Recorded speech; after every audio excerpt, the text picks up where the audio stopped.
Let's work. Yo, it's go time, showtime, never backing down time. One shot, yo, make it count, yo. Crunch time, shine time, make this moment my time. Get a grip, yo, ready, set, go. We bring the thunder. Bring the thunder. Let's work. Bring the thunder. Let's go. Bring the thunder. Let's work. Bring the thunder. Let's go. Yeah, it's my time, yo time. Step into the spotlight. Get lit, yo. Let yourself go. Our time, high time. Gotta go big time. This is it, yo. Never take no fight time. Grind time. Take it to the street time. Turn the roof off. Get loco. Game time, win time. We gon' bring it home time. No regrets now. Let it all go. We bring the thunder. Bring the thunder. Let's work. Bring the thunder. Good evening and welcome to Mountain Bears. I'm Aeson, and of course with me tonight is Techy Joe. How are you, Cubby, with the mostest? I'm doing well. How are you this evening? Being evil as hell. You're being evil as technology. Had to replace the keyboard. Hello, Miss Brenda. Hello, Shannon. Grab your coffee, your wine, or your whiskey. Yes. Hello, Brenda. Hello, Shannon. Replay crew, please make sure you drop what you're having to drink on this Friday night, or whatever night you're watching. As you join in. Right.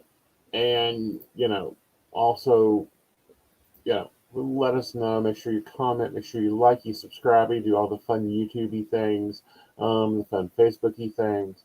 Unless you're a spell seller. And we're tired of you guys. I literally had to delete like 10 of them today from coffee and tea last night. This is getting a little ridiculous. Oh, wow. Yeah. No spamming. No spamming. Don't spam. All right. So we don't have an article, but we'll talk about it. I can grab one if you need one. Of course, the Murloc trial ended. Literally, the verdict was being read as we were on air last night with coffee and tea. I know, right? Yeah. No one expected that. No one expected that. No. It was like, we expected a 6-week trial. These jurors will at least take 6 days. Mm-hmm. Oh, yeah. It was a big, long trial. It was a lot of evidence. It was a lot of, pieces and a lot of components to this crime. Right. You'd think. Yeah. No. They were like, fuck this. We're done. We're out of here. We want done. Mm-hmm. I don't think they were interested in rehashing it. They were like, no, we're good.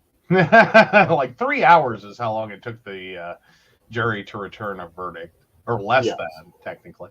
Less than 3 hours. Now we know that he's going to appeal. He will appeal and appeal and appeal and appeal and appeal and appeal and appeal and appeal.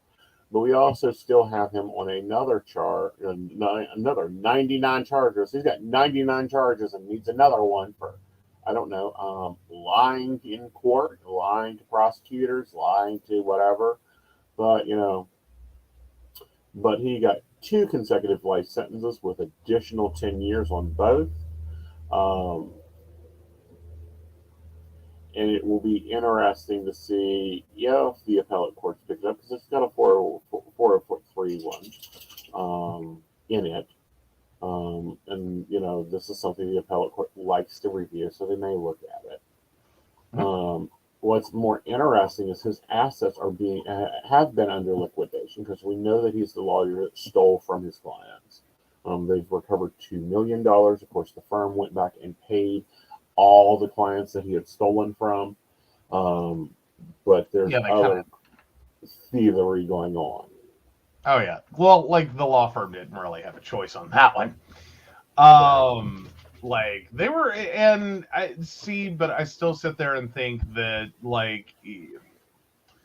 I don't know. I have whole things on this case. Go for it. No, I'm just saying the case bugs me.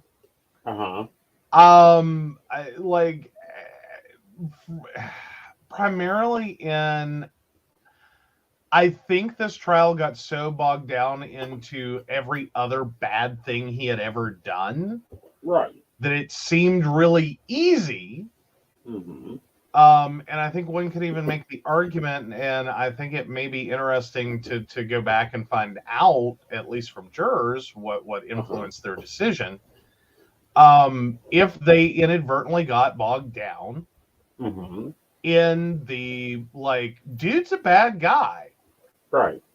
You know what I mean? Like, how much of the decision was like based on what they truly think he did, and what he did towards this murder or these murders, versus how much is just like, you made your case for dude's a bad guy, guilty. Right. Like, I don't care what charges you put in front of us, you've proven enough things that he's done, and he's admitted enough things that he's done in open court. All but these murders.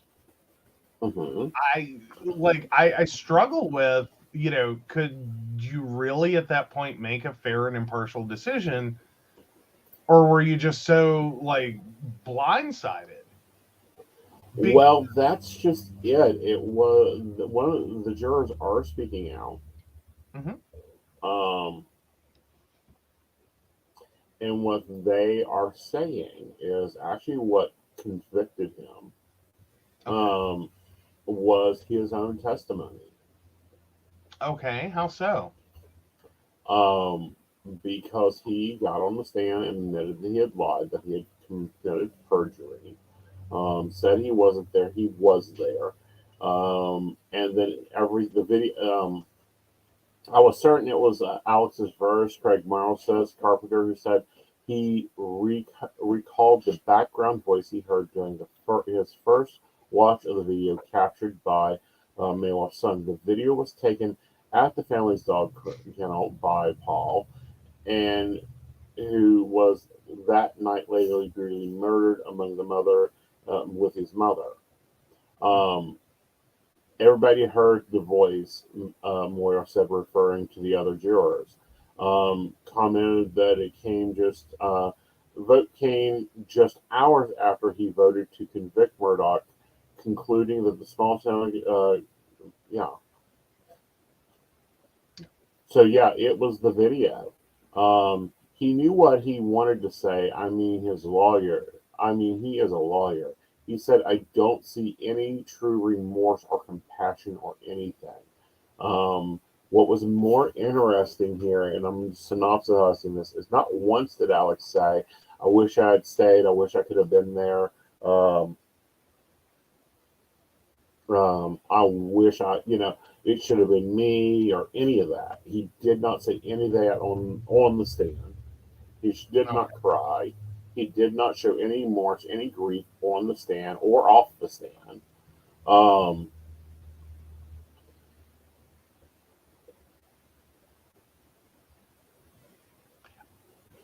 I wonder, though, at the same time, if he's also being medicated.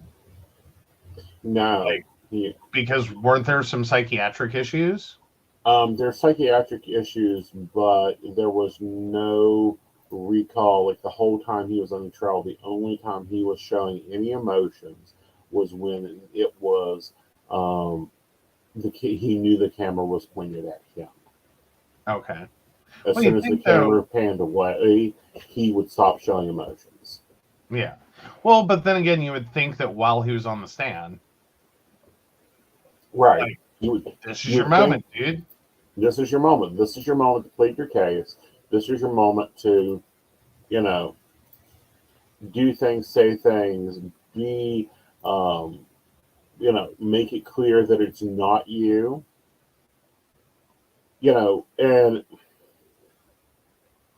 the way he's done it in the trial, the way he appeared in trial, the way he appeared on the stand was like me fussing over who ate the last donut. Yeah. I don't know, though. Not even lack of remorse exactly, as much as being sympathetic as a person of interest, at least, but as the spouse, as the father of the victims.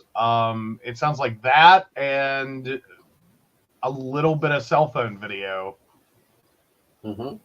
is the entirety of what the jury based their decision on. You're right. Well, they found more interesting evidence in the Suburban's OnStar equipment.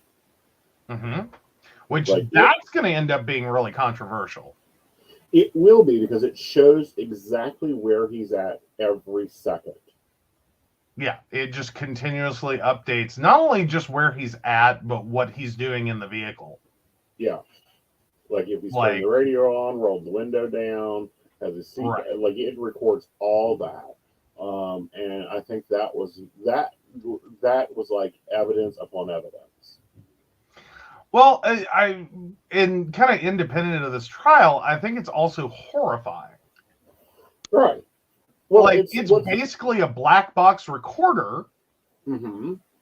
of everything you're doing in the vehicle, and this data is just going to OnStar constantly. Right. Like it's just constantly. What I find interesting is they did not have that data at the beginning of this trial. Mm-hmm. That came in the middle of the trial that OnStar decided they would, reprehend or commend to the jury, to the court, the requested files. Yeah, they finally sent it over and was like, oh yeah, here's that data you asked for. That we told you you couldn't have because it's impossible to get because all these things.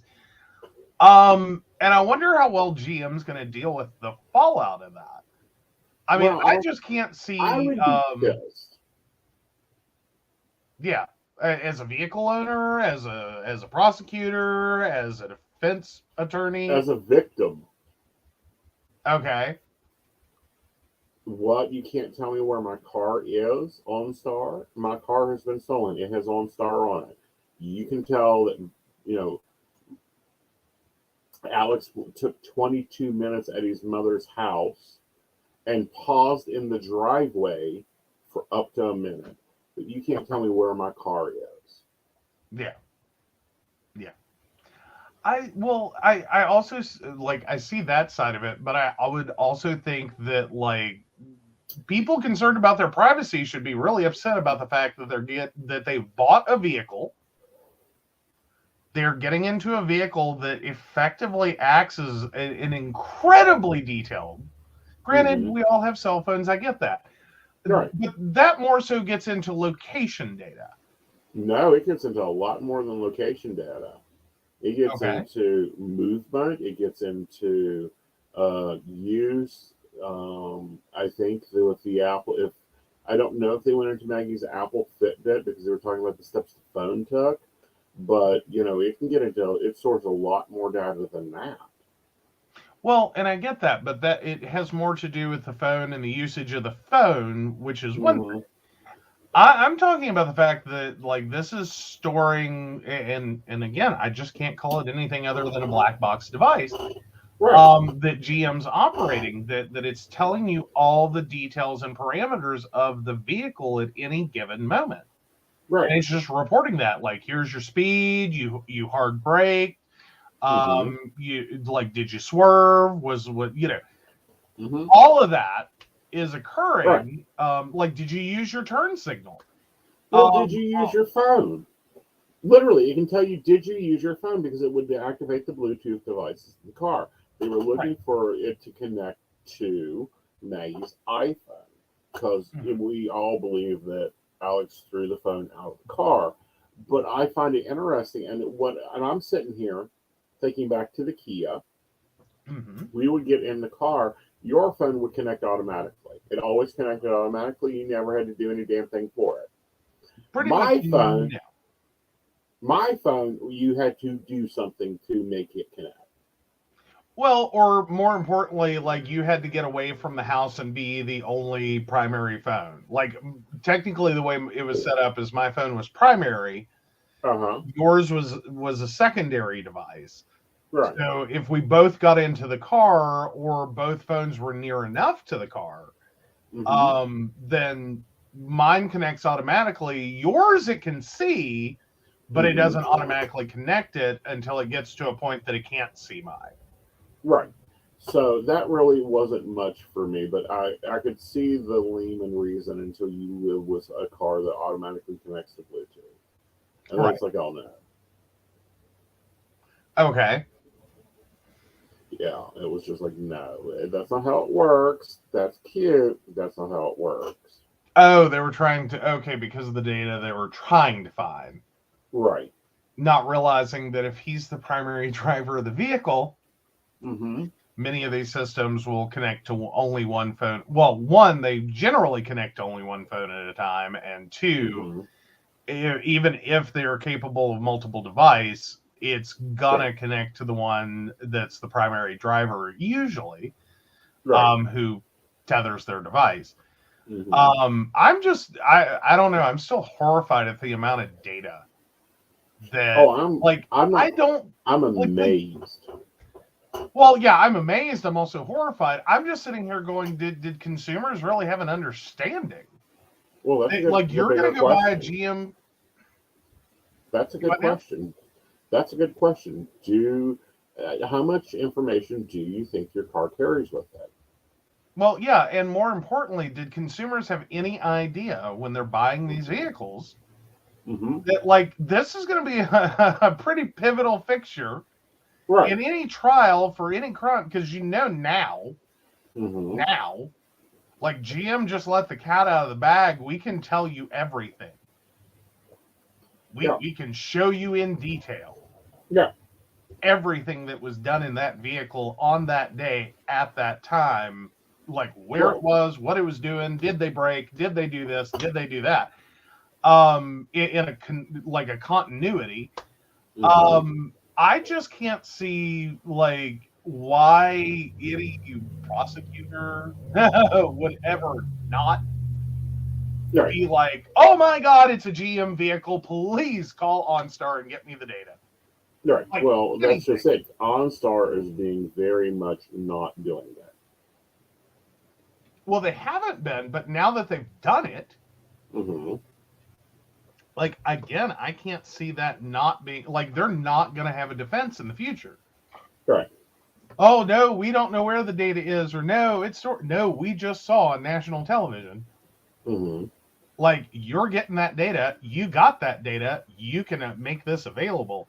I don't think there's going to be a single damn prosecutor that isn't just what's the make and model of the vehicle involved in this situation? What does the victim drive? What does the perpetrator drive? I want the data. Get me the data. I want to see the data. Right. And it's like, Jesus Christ. Yeah. That. It really starts to feel very much like, you're going to be convicted on the technology. You're not going to be convicted on actual witnesses, actual motive, actual anything else. Here's the data points. Right. Here's the data points. You figure it out. You tell me what happened that night, because this is what the data says, and the data looks like it indicates he killed her. Yep.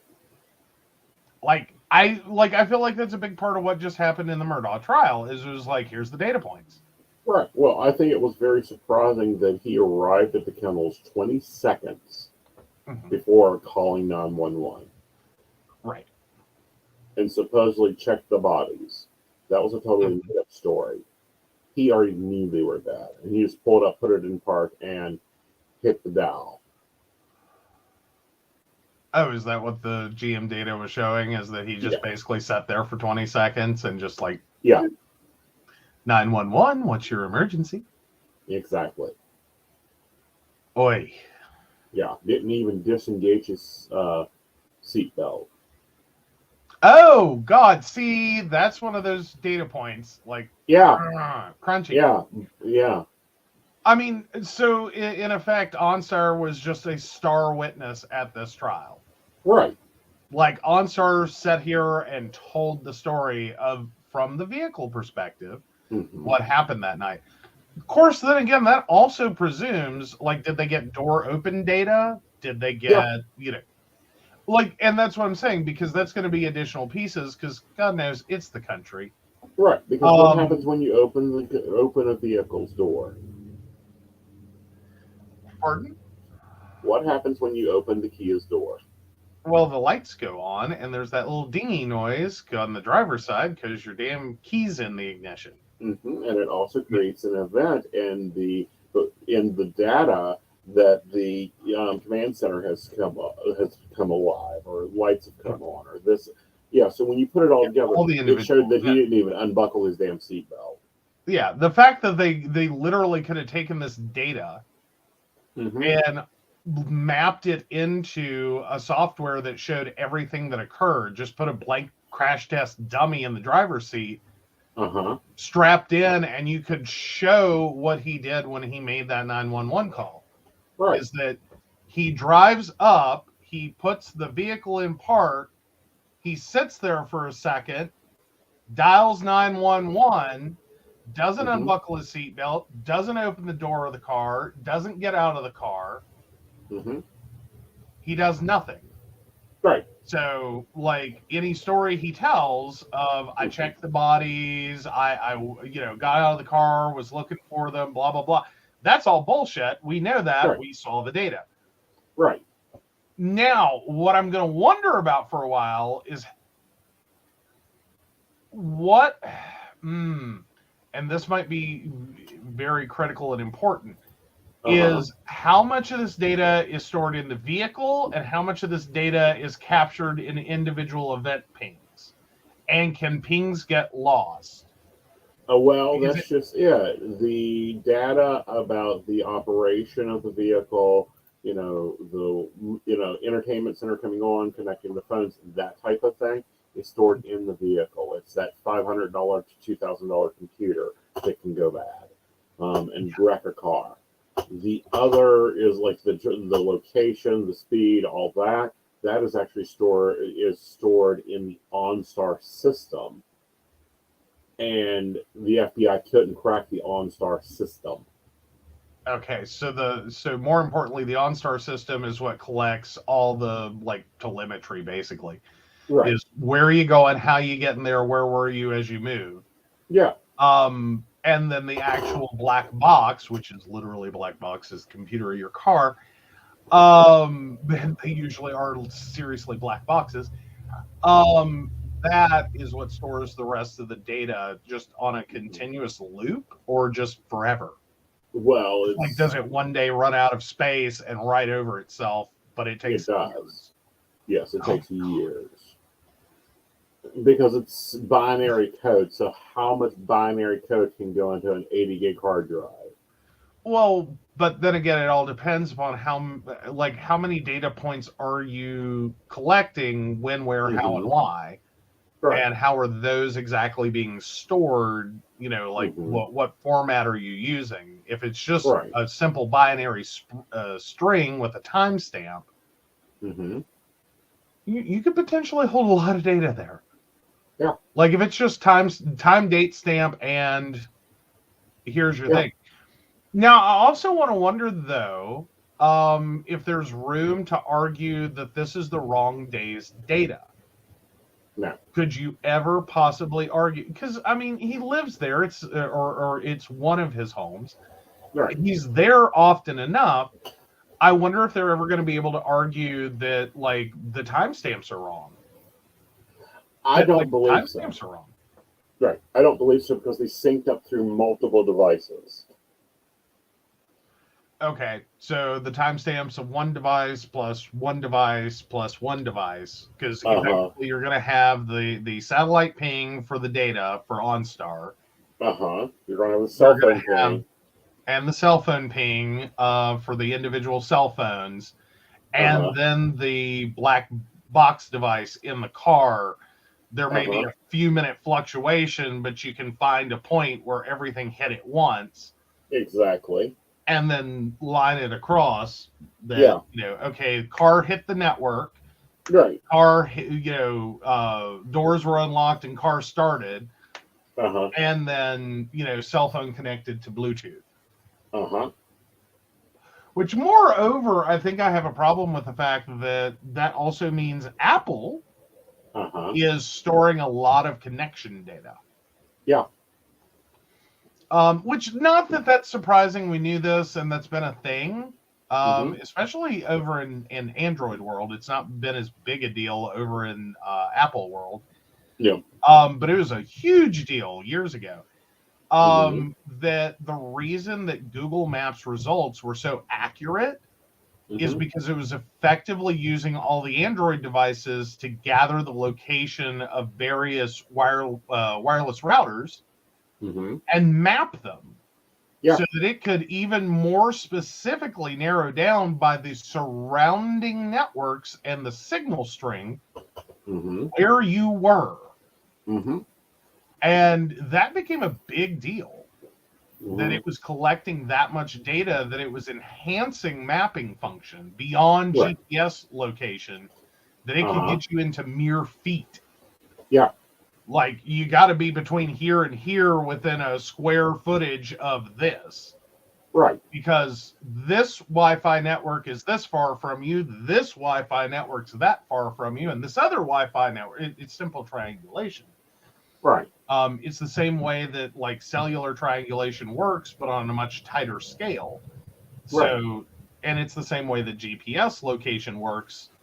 It's a triangulation at minimum. Triangulation meaning you need at least 3 points of data to figure out your location in three-dimensional space using antenna signal, which effectively is what that becomes. It's a wave differential. Right. But, and they did not even include, and they didn't bring it up in trial, even though it was talked about in trial, what the burner phone showed. I'm looking forward to seeing what the burner phone is. I wonder if they even got a hold of his burner phone. Okay.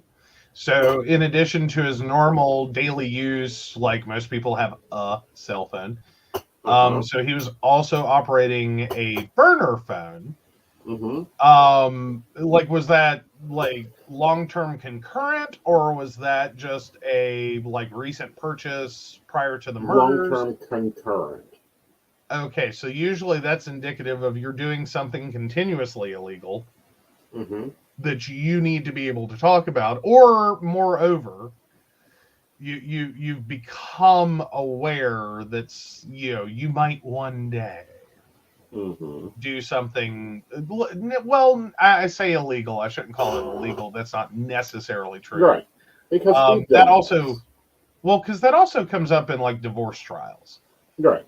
Well, we've done this. Or I at one time carried 4 different cell phones, but that's because I was traveling so much, and the way West Virginia is apparently the same way South Carolina is. Not all cell phones work in the same areas. Well, and I think you see that in coverage maps for all providers. Right. Is there's just only so much they can all do. Exactly. And some of them, some areas it's really easy to get contracts to put up a tower, and other areas it's like, good luck. Like, where are you going to put a tower? All right, let's take a break, and when we come back, let's talk about this Havana flu. We haven't talked about this, but it's been something on my newsfeed for a while now. All right. Hi, I'm Dottie the Psychic, and I'm sure you're wondering why I'm not wearing any makeup. Well, one reason is to irritate my social media manager, Aeson Knight. Hi, Aeson. The other reason is because I like to get to the naked truth about what it means to be a neurodivergent LGBT person with psychic abilities. I've got vlogs, blogs, and podcasts and videos all related to trying to live my best life and helping witches and bitches do the same thing. So, you can check all that out and get a reading from Dottie the Psychic at DOTTIEthepsychic.com. Safe travel and much profit to you. Do you have a cute pet? We know you do. Each week, Tracy Van chooses from submitted photos a featured reader for her Facebook page and provides a tarot reading. Your adorable pet cat, dog, rabbit, goat, chicken, snake, or more could be her next featured reader. Visit tracybann.com, TracyBann.com, and click Featured Reader to submit. We look forward to seeing your pet next.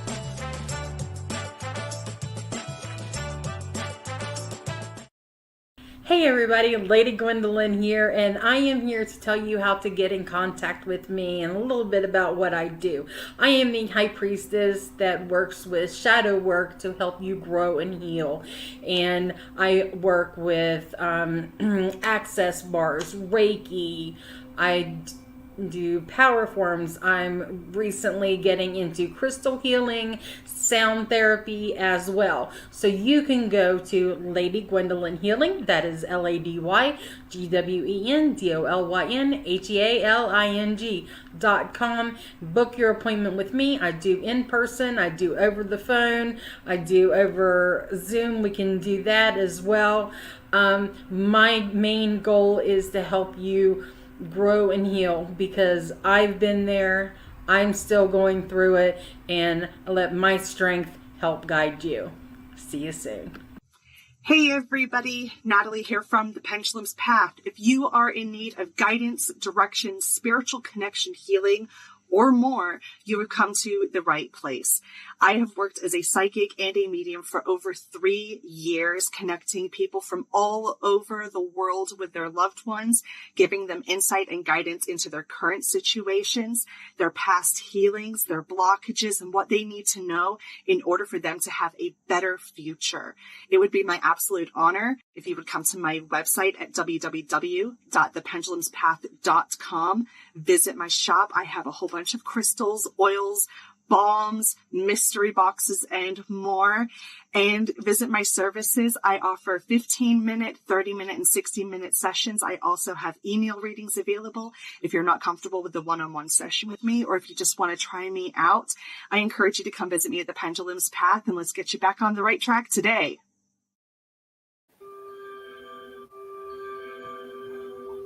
Oh. All right. Well, that was an interesting time. What? Oh, yeah. No, I forgot to mute my phone before the show. I guess I'm getting emails. So let's dig into this Havana flu. So, yeah, U.S. intelligence community cannot link Havana syndrome cases to a foreign adversary. The U.S. intelligence community cannot link any cases of the mysterious ailment known as the Havana syndrome to a foreign adversary, ruling it unlikely that the unexplained illness was the result of a targeted campaign by an enemy of the U.S., according to a U.S. intelligence assessment published on Wednesday. The latest conclusion comes years after the so-called syndrome first emerged and defies a theory that it could have been the result of a targeted campaign by an enemy of the U.S.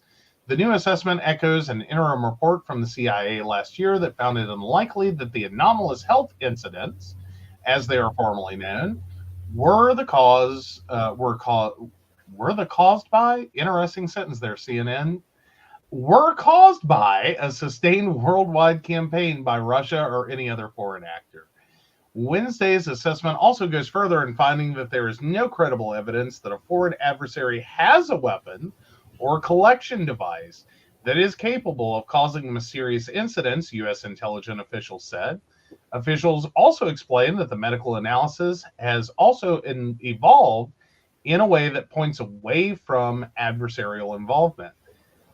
Quote, I can share with you that most IC agencies have now concluded that it is very unlikely a foreign adversary is responsible for the reported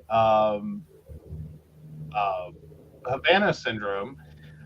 Agencies have varying confidence levels because we still have gaps given the challenges collecting on foreign adversaries, as we do on many issues involving them, said Director of National Intelligence Avril Haines. The mysterious illness first emerged in late 2016 when a cluster of diplomats stationed in the Cuban capital of Havana began reporting symptoms consistent with head trauma, including dizziness and extreme headaches. In subsequent years, there have been cases reported around the world, including clusters of at least 60 incidents in Bogota, Colombia, and Vienna, Austria. There have been about 1,500 reported cases across the U.S. government in 96 different 96 different counties, including some cases reported this year, officials said Wednesday. but the number of reported incidents has dropped significantly in the last year. The assessment, and the result of the work of 7 intelligence agencies, draws on the immense resources of the U.S. intelligence community, including a review of hundreds of incidents and a wide range of factors surrounding them, officials explained. So, no definitive answers on cause. Wednesday's assessment, however, does not provide definitive answers on what caused the ailment that has sickened hundreds of U.S. government personnel and family members worldwide.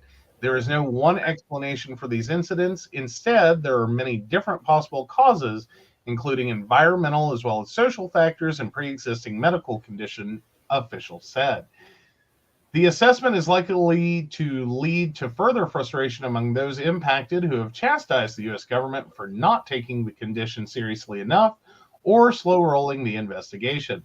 There is something counterintuitive to all of this. If doctors are diagnosing some of us with a qualified injury to the brain in the line of duty, and we are not saying it was a foreign adversary, what was it from? Said one former CIA agency officer who experienced symptoms. The intelligence community workforce was notified of the assessment on Wednesday.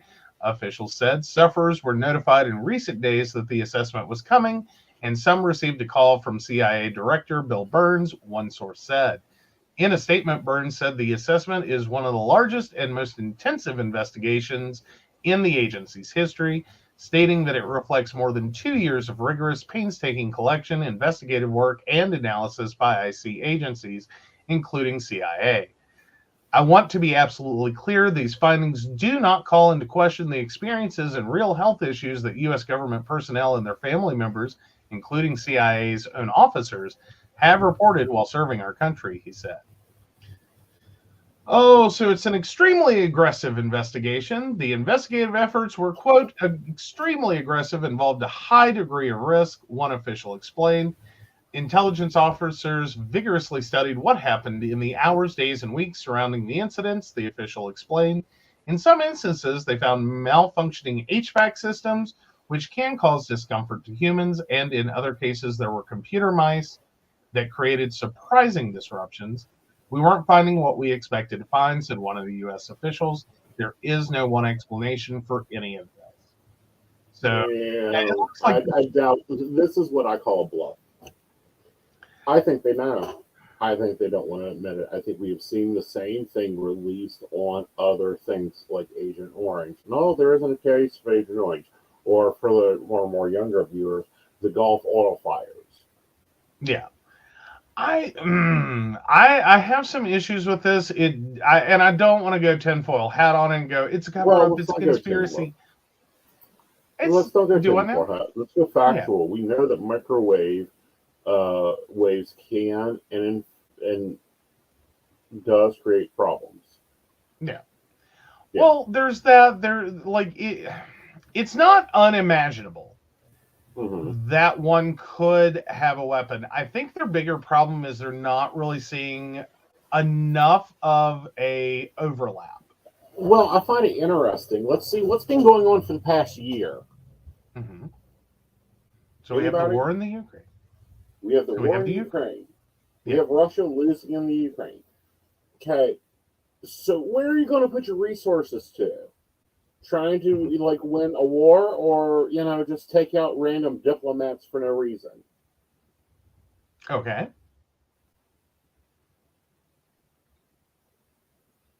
I mean, so far it looks like the taking out random diplomats seems more likely than them winning this war. Well, true, but they're throwing all the resources to fighting grandmothers with frying pans and beating their asses. Well, no, actually, they're not throwing resources towards that. That's why grandmothers with frying pans are beating their asses. That's just how lazy they are. But what I'm saying is, I do believe there is something on a microwave level. What I find interesting is some of the side effects. I'm just wondering if they're not going back far enough. Is that I'm sorry, this is maybe a weirdo one for me, but I'm assuming that our intelligence community has some access to some very, very nice tech long before it hits mainstream usage. Like I figure some of the earliest developed cell phones went to law enforcement before they ever saw usage. Right.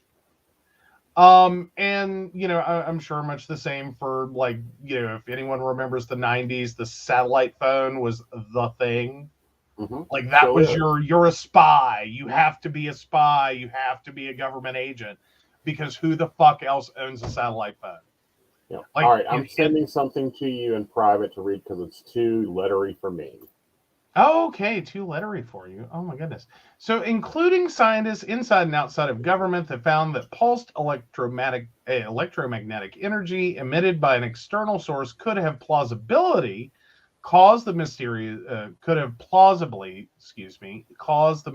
incidents, while the latest intelligence assessment doesn't count out that possibility completely. It appears to cast doubt on it by concluding that no U.S. adversary has the plausible weapon or mechanism that would be needed for that to happen. I'm pretty sure if you have the weapon to make that happen, you don't go around talking about it. Well, not only that, but you would still be in prototype division. Well, I'm just sitting here going, I think the first rule of Havana Syndrome Club is you don't talk about the Havana Syndrome Club. Right.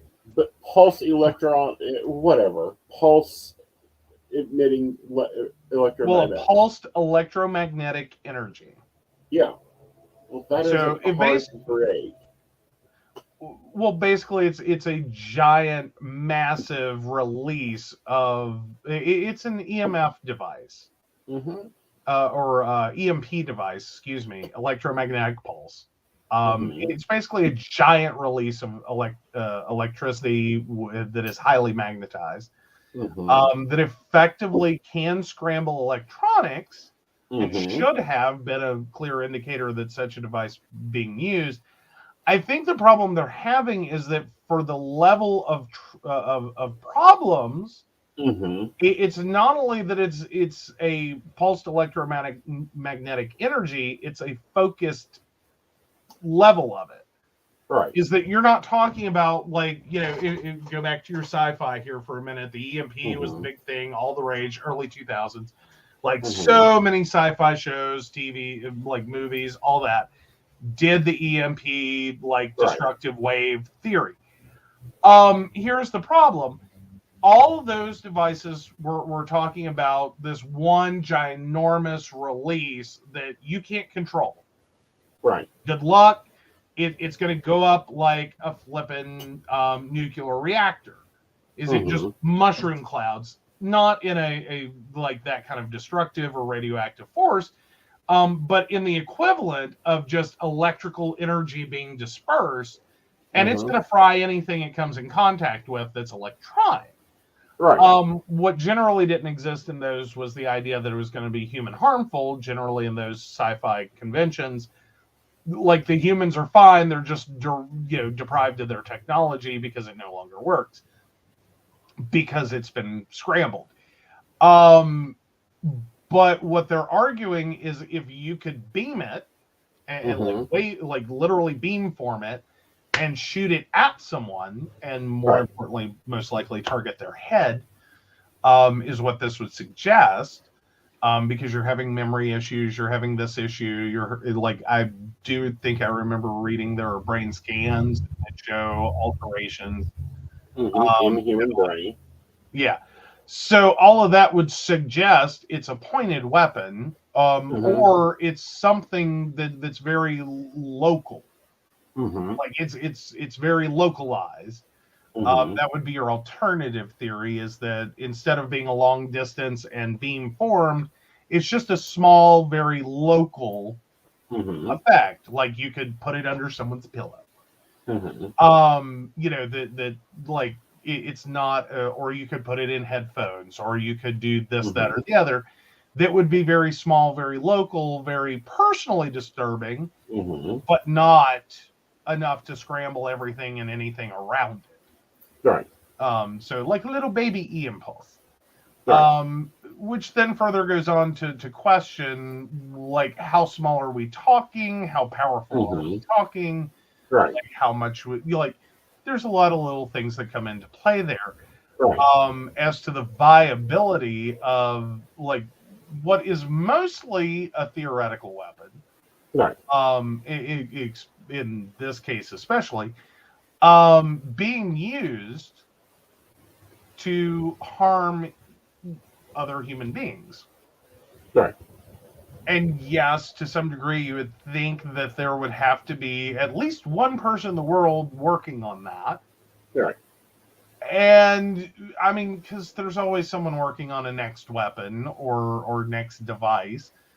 So you would then think that there would have to be someone that you could connect to them, such as Mm-hmm. a major foreign government, Right. what like maybe through a trail of people, but fundamentally it connect to them to help indicate, okay, who the hell's doing this?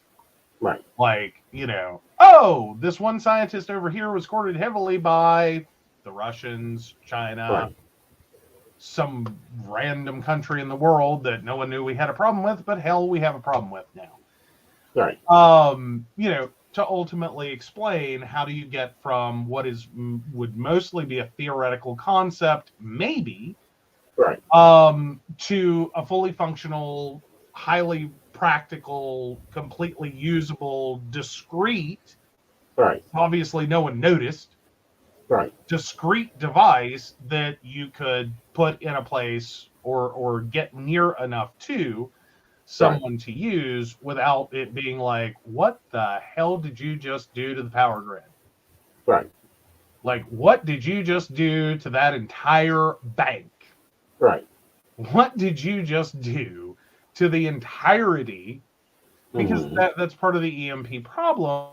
Right.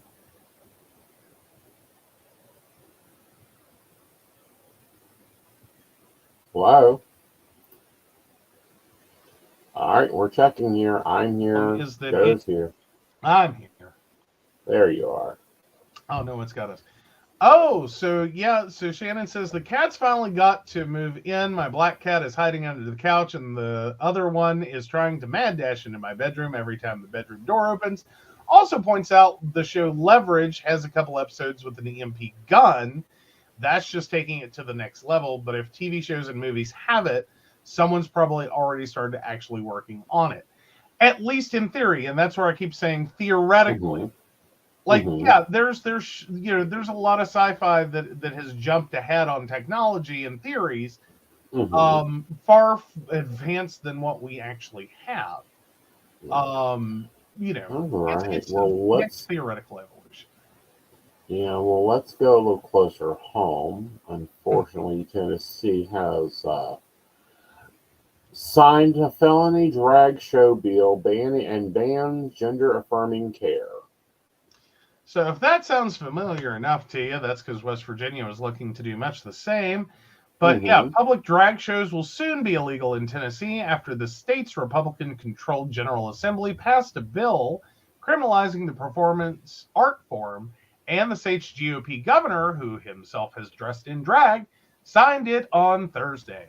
In a vote Yeah. along party lines, the state Senate passed the bill restricting adult cabaret performances from children's view on public property, with violators facing up to felony charges. Last week, the Tennessee House passed the bill.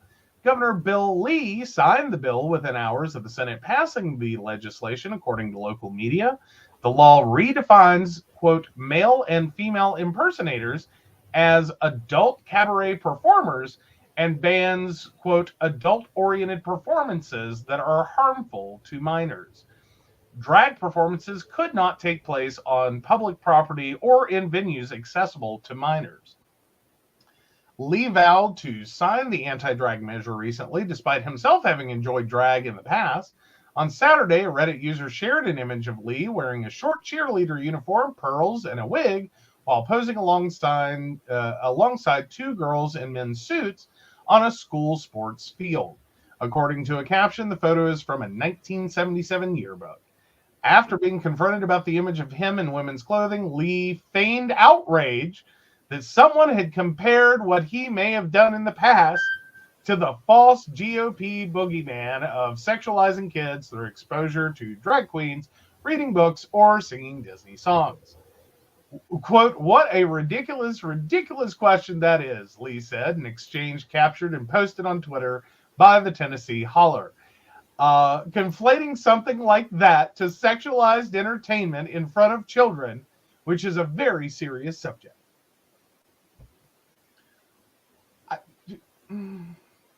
You gotta love it when it's just bite your own tail. Just bite your own tail. Right. Oh, in the run-up to the 2022 midterm election, Republicans across the country seized on drag queens as a scapegoat for GOP outrage and political opportunism, claiming they pose a danger to children. Lee also signed a bill that severely limits gender-affirming care in the state, following other states that continue to target health care of transgender people, West Virginia being one of those. Them. Yeah. Well, yeah. Speaking of West Virginia, and I think this is horrible. I'm hoping that it gets took so far deep into court that it's going to be very, very deep. Near and dear to your heart, honey. Shannon says, no more Dolly Land if that was the case. Exactly. Because I do believe that Dolly has flat said she does female impersonation of herself. Right. That it is all drag. Right. Like, because, and if you go into Dolly's story, it really was. She crafted her stage persona, her image, her stage persona around, quote unquote, trashy women because she always found them really attractive. Like, she thought the big hair, big makeup, big jewels, big everything, big, just this overdone glam, was just awe-striking. That to be able to look like that, despite the fact that these were women that, you know, members of her family and community constantly said were trash. And she said that. She said that in multiple interviews, I do believe. Right. Like, it's just kind of the recurrent Dolly theme. It's the question I always get asked, like, where does your look come from? Why do you dress like that? And that's what she's always answered. Yeah.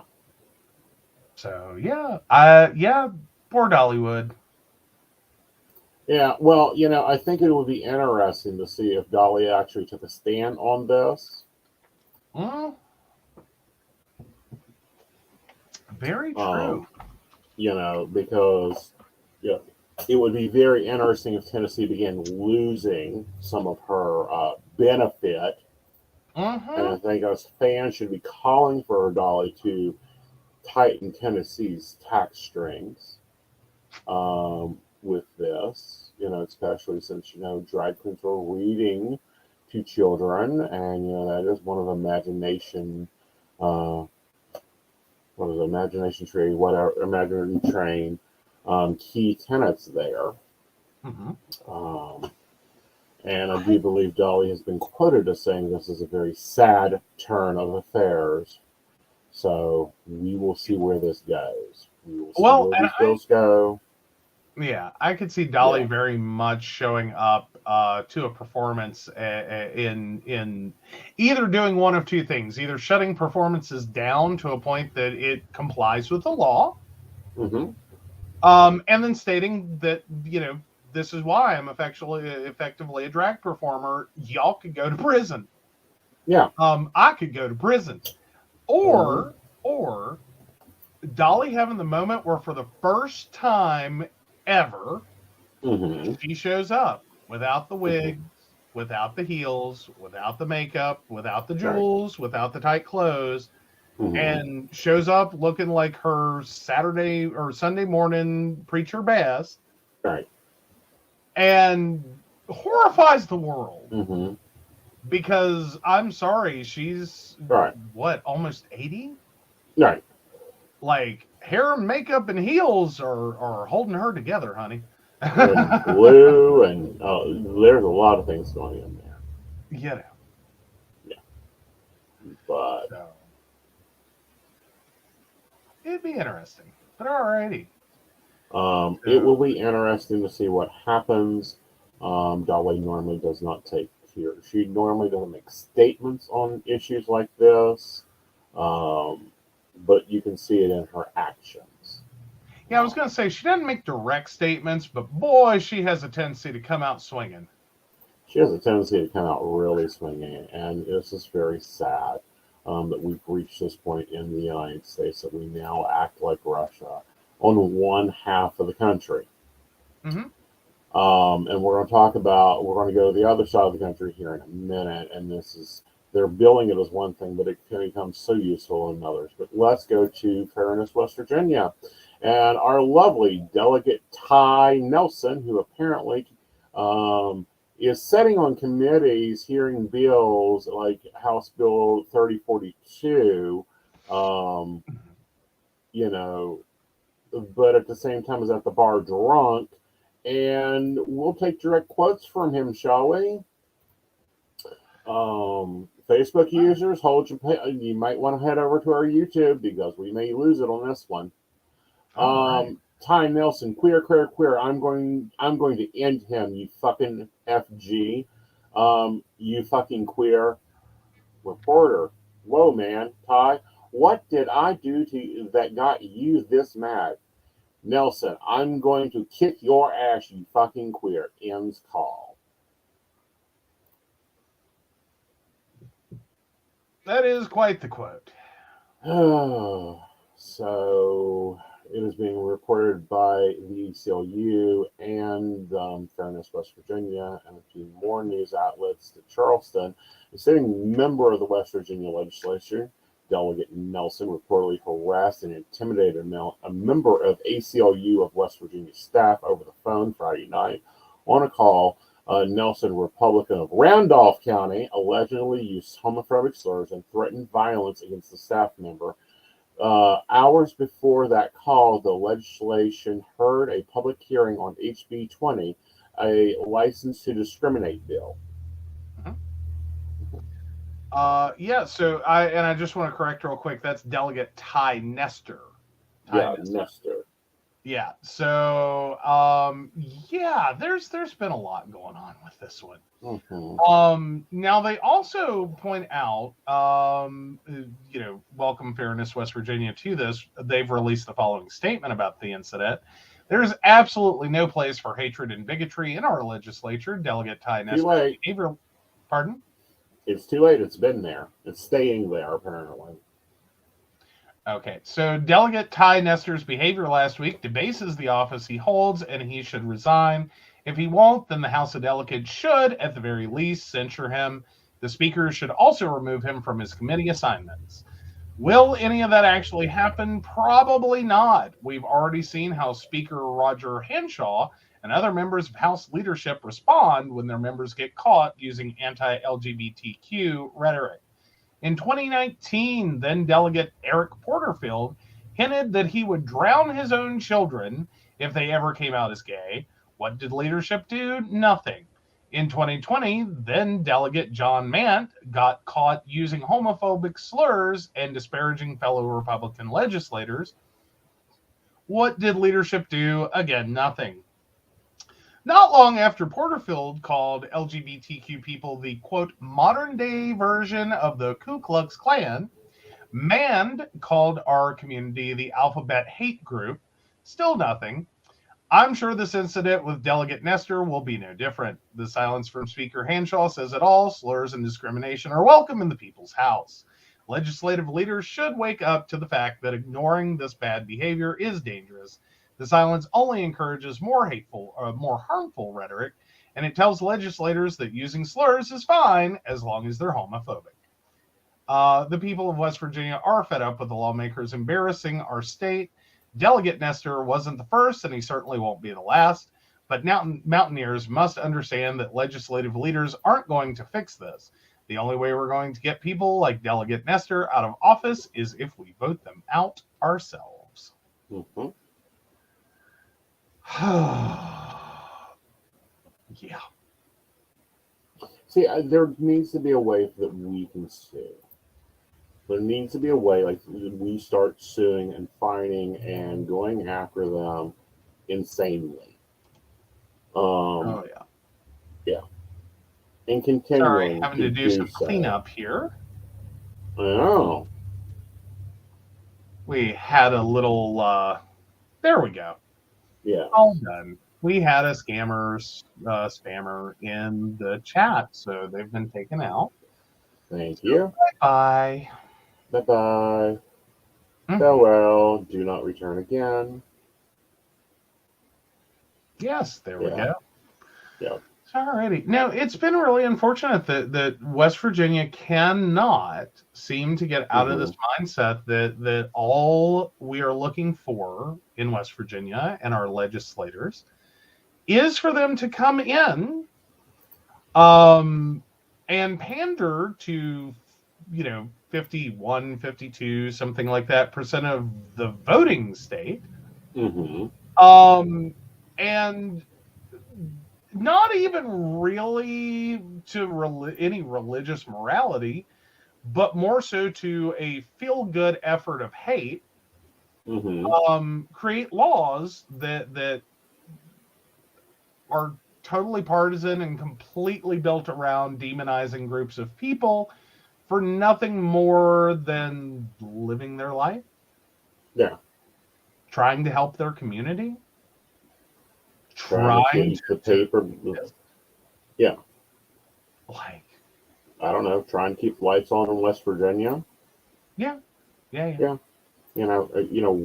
the unbecoming tax citizens that continue to pay for taxes and schools and roads and cars and all this other enjoyable bullshit. And gee, I don't use a school, so why am I paying school taxes? I don't, my roads are shit. We have to get our car realigned about every 6 months in this state and continually pay multiple bullshit taxes. Although 6 months in this state, are you in a gated community? Well, true. Okay. But they'll take a whole legislative session to debate where someone should use the bathroom or how to shut businesses down in this state. This is the Republicans that you guys keep electing and electing and electing. I say you guys because I don't vote Republican. I don't care how good of a Republican you are. I don't vote for you. You don't support the important issues in this state. You don't support the important issues or anywhere else except their fucking mind bosses. Yeah. And a very understandable feeling in this, especially out of what we've seen predominantly. Out of those who run in this state is that it's extreme political division. Right. It's there's no middle ground. Right. There's no middle ground in West Virginia anymore. There's none. There's zero middle ground. You either want to live in the United States of Gilead, a la, Margaret Atwood and The Handmaid's Tale, or I don't even think we're I say it's horribly divided. That's because, one side has shifted so far. I feel like there's a large rest of us that are like, Jesus Christ, can you all fucking calm down? Like, can we not all just get along? Like, do we need to turn this planet around? Like, sit down, shut up, act like a decent human being. No, we're not coming for your guns and profits.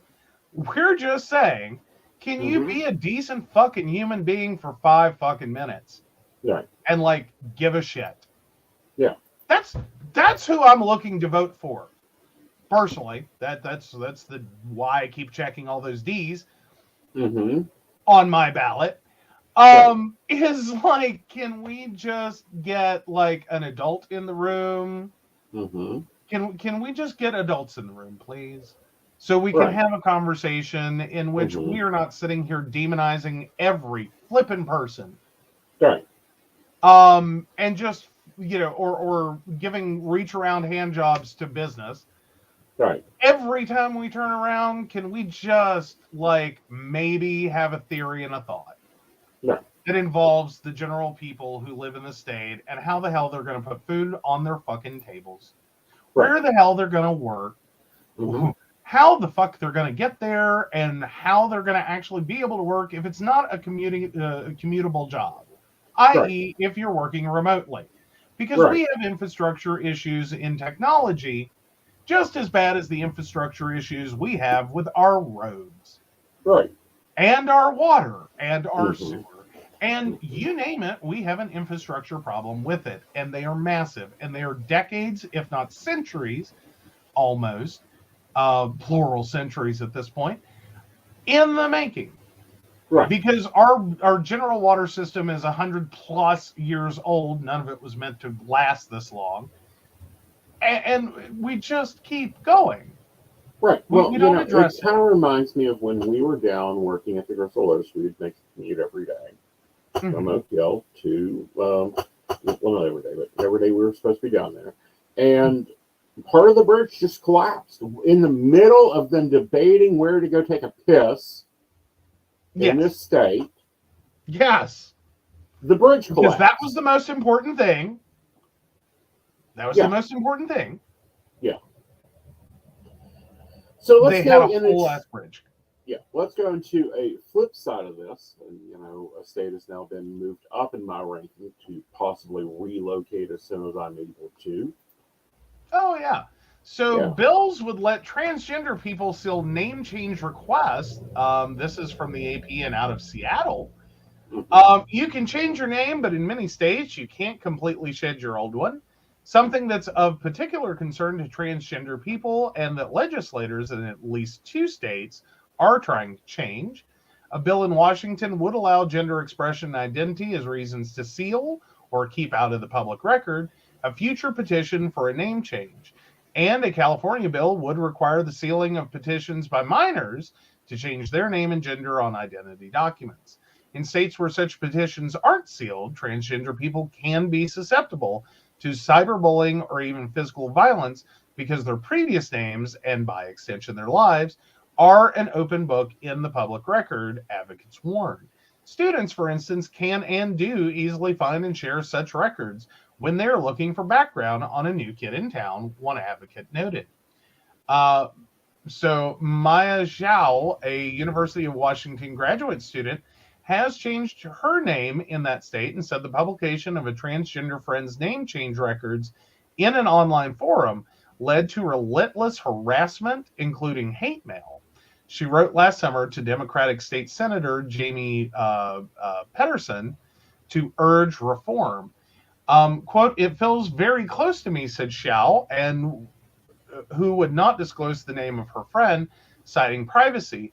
"I don't live a very online life, but it's really scary to know that something so personal can be so easily accessed by transphobic trolls who want to cause harm."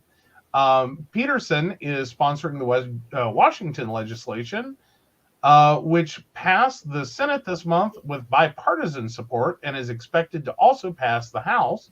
The bill is modeled on laws in New York and Oregon and would also extend records privacy to refugees, emancipated minors, and people who have been granted asylum. Currently, only people subjected to domestic violence can have their name changes easily sealed in Washington. Some other states, including California, also make exceptions for victims of crimes like human trafficking, stalking, and sexual assault. This seemed to me like a simple action that could go a long way in making transgender people a lot safer in our state, Peterson said. Some officials and law enforcement officers worry that criminals who request a name change could escape accountability under the proposals. The Washington bill would allow courts to unseal a name change file if law enforcement had reasonable suspicions, and sex offenders and incarcerated people would still be ineligible for a sealed name change. This is not the intent of the bill, and such cases would be rare, but there needs to be procedures in place to prevent it, Jennifer Wallace, executive director of the Washington Association of County Officials, said in an email. The approaches in Washington and California contrast starkly with recent and mysterious moves in Florida and Texas to compile lists of trans residents using public records, and as lawmakers in at least 39 states consider a torrent of anti-trans bills. Republicans, quote, disturbing requests for data on transgender residents in some of those states add urgency to his proposal, Peterson said. The Office of Texas Attorney General Ken Paxton last year requested data on how many people had changed their gender information on their driver's licenses. The Texas Department of Public Safety found over 16,000 gender changes during the prior 2 years, but didn't turn over data because it could not determine the reason for each change. In Florida, Governor Ron DeSantis asked state universities last month for data on students who had sought or received treatments for gender dysphoria. Neither Paxton nor DeSantis explained why they requested the data. Harassment from such disclosures can especially target young trans people who struggle with mental health issues or gender dysphoria, advocates say. The same internet forum that Xiao said had targeted her friend came under fire last year for instances of doxing trans people or maliciously publishing their personal information online, and has been linked to suicides. Oh, so peers may search students' names as they move to a new middle or high school and can easily find and share court records related to their petitions for a name and gender change, said Kathy Molig, executive director of the San Diego nonprofit Trans Family Support Services. She approached California Assembly Speaker Pro Tem Chris Ward with the idea for the bill after students she advises brought the trend to her attention. Many families with trans children aren't even aware such records are public, Molig said. Somebody's gender identity is an innate piece about them. It's intimate, she said. They deserve the right to the privacy around their identity. The California bill, which was introduced last month and has not yet been scheduled for a hearing, would require the state to seal any petition filed by a person under 18 for a change to gender and sex or to gender, sex, and name in identity documents. Also sealed would be documents from a petitioner's court proceedings. All right, so yeah, this it just gets worse. Mm-hmm. But okay, let's hit this last segment since we're almost done. San Diego lawyer Clarice Bartlett, whose 11-year-old son is transgender, said simply plugging his name into a search engine shows his legal gender change. He had insisted by age 6 that he should not be called a girl and would grow up to be a man, Bartlett said. He came out as transgender at age 8 and changed the name and pronouns he used in school even before his mom petitioned the court for a legal change to his identity documents. Mm-hmm. Bartlett said she thinks those records should be sealed for children and adults to better protect their privacy. Ward, a San Diego County Democrat and vice chair of the California Legislative LGBTQ Caucus, said he hopes this bill will reduce the risk of bullying for gender nonconforming children. He notes that being outed can be especially traumatic for young people who are still processing their identities. Quote, I want them to certainly be comfortable, Ward said, and free to be themselves. Someone who gets it. See, that's someone I vote. See, right. Again, Washington's kind of rainy, but it wouldn't be too bad. Mm-hmm. Oh, Sonia points out the name bullying drives me crazy. I've known quite a few people with typically opposite sex names. A female cousin, Dennis, a male uncle, Pearl, a female friend, Michael, and Wesley is used for both. Sex is in my family. A name is ridiculous to bully over. Absolutely. Yeah. But, this is a level of privacy that I would assume should be automatic. Now, considering they can seal a lot of damn crap, why these documents aren't automatically sealed to begin with is beyond me. What's even more scarier is in the state of West Virginia, no matter the situation, you have to make a public notice for up to 60 days if you go to change your name. Yes. Well, not only from that name, but to the new name. Right. And the legal theory behind it is to avoid what they were saying before, is people looking to escape something. Right. And the reason that it's limited to very specific instances where disclosing that could cause potential harm, such as a sexual assault victim, someone who is escaping escaping domestic violence. But generally, the reason they want to make this a public record, the original theory was to prevent people from and this all goes, follow the money trail, back to people trying to escape their debts. Mm-hmm. And effectively, I, Joseph Arrington, run up $50 million in credit card debt and, bad loans and car loans and all this money. And then I go 2 states over, go into court, and yes, sir, I'd like to change my name. I'd like to be Billy Bob Joe Bob. And file that with the court. The court says, well, there's your new name. Here's all your new documents. This is all taken care of now. You are now Billy Joe Bob whatever. I don't know. I was creating crap. Right. But here's your new name. You're no longer Joseph Arrington. You don't have to go by that. You don't have to recognize that. That doesn't exist. That person is effectively dead. Here's all your new stuff. Because fundamentally what then happens is, how do you make the connection? Like, if it was that easy, all you get is a court order, just like when you get a divorce, ladies.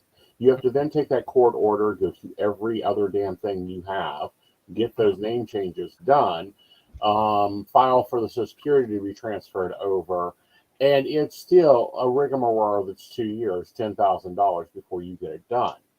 Mm-hmm. And then every 4 years, every year when you go to pay taxes, every year when you go to do this, you have to use both sets of fucking documents. Yeah, you basically get continuously re-outed for your original name and your current name. Yeah, well, there's an example. Today, and there's no woman in the state of West Virginia who doesn't understand this, because God help you. Right. God today help I had to deal with this. Yeah. We had to deal with this bullshit. Mm-hmm. I go to pay the the car taxes that West Virginia charges for, or if you own a vehicle in your name, to maintain the roads. I had to go take my driver's license, go across the street, get a birth certificate, come back over, present the birth certificate, because the freaking place didn't put my middle initial on my registration, but my driver's license has it. Yes. So basically, they were running to the theory that there are potentially two different people with same name, same date of birth, and you're not the same. Right. You're not them. Right. And it's a level of ridiculousness. Right. Like, God forbid someone wants to, in this state, with my name, go pay my taxes. Please let them. Yeah. Please let them. Please let someone else pay my taxes. I would effing love it. Right. Please let why normally anytime I deal with this, I have to take my driver's license, my passport, some other documents with me to deal with all this shit. Just because the government is an insane pain in my ass. Well, yes. Have to present a court case to pay a fucking bill. Mm-hmm. But anyhow. Well, but yeah, that's what I was saying. Like, pretty much any woman in the state, if you have ever changed your name for any reason, and or just gotten married, period, at all, whatsoever, even if you didn't take the name, you've had the same social security card, it has the same name that is on your driver's license that you have had since birth, the fact you got married. Yep.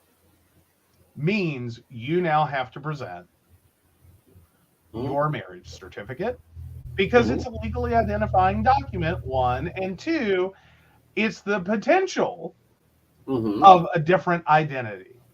Right. So you could, like, and this is how draconian I think this is the seeming theory is that effectively what the state seems to believe is that upon marriage, even if you don't use it, you still become the property of your husband if you're a woman.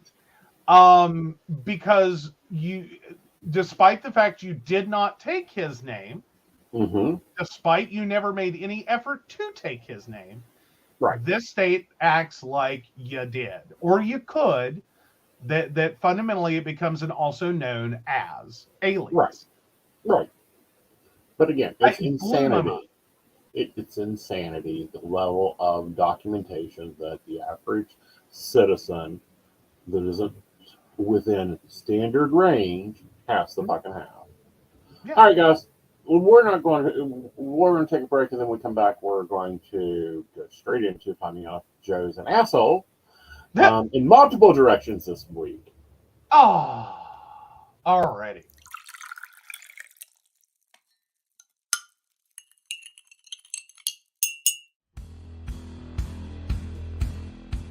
Welcome back, Goblins! My name is Jason, and I am the host of the Esoteric Book Club, a podcast that examines titles on the magical, paranormal, the mysterious, and the strange. I release 2 episodes a month, in which I review books on esoteric topics, recap news of the weird, and conduct interviews with authors, practitioners, and experiencers.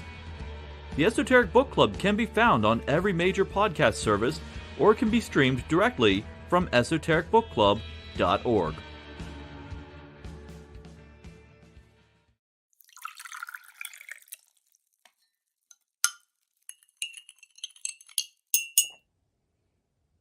Hi, I'm Tracy Van. I provide a blended reading consisting of mediumship, psychic, and tarot cards. A reading from me can cover any guidance you need from relationships with your partner or your family, spiritual, financial, any questions you may need clarity on. If you would like to book an appointment with me, check out my website, tracyvann.com. That's TracyVann.com. I have bookings from 15 to 60 minutes you may choose from. That helps if you just have a quick question, need an answer, or if you're looking for a reading in more depth, I'm here to provide the guidance and clarity for you. Let's just figure it out. Bye.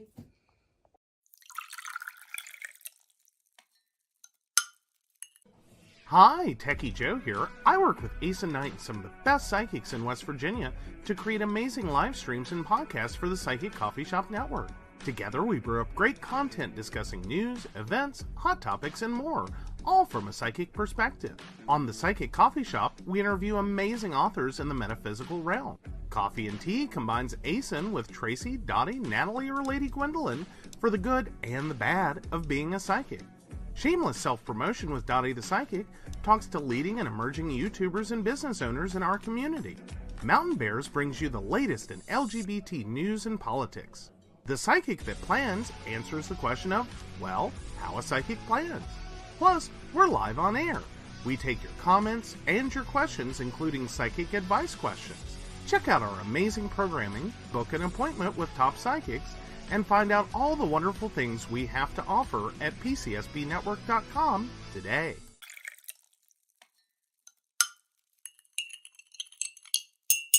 Hi, I'm Aeson Knight. I provide tarot readings covering everything from love and relationships to your life questions and your most spiritual answers. And also, I provide a lot of guidance in finances and divorces and all those relationship problems. So, if you'd like to get a reading from me privately, not on air, you can feel free to do so by visiting aesonnight.com and booking your appointment. I also provide on-demand services, so if your life is a little chaotic, you can go ahead and click that call now button there on my site. Great for a quick answer question.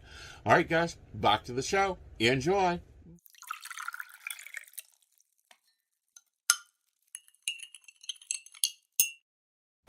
Okay. So this is a 2-for-1. Are you an asshole? It is. So it's just one article, serves both purposes. And am I the asshole for wanting my partners to be in therapy / doing self-work? I, 33 female, am somewhat new to polyamory, but have been exposed to it for years and am in the kink scene. I have been to classes, seminars, support groups, and individual therapy. I'm not a book reader, but as I am trying to make it take it more seriously and intentionally, I have picked up Polysecure and Polyamory Toolbox. The best way to define my current landscape is solo poly. Also, I should say there's mentions of mental health crisis episodes below. Now, in my past romantic relationships and even friendships, I have taken on the role of, quote, therapist. I would say this started with a friend in high school who did end up taking his own life. And the aftermath of that was me being the main support person for literally the entire friend group. Hours and hours of listening to my friends mourn, helping them process. A year later, my brother died, and no one was there for me.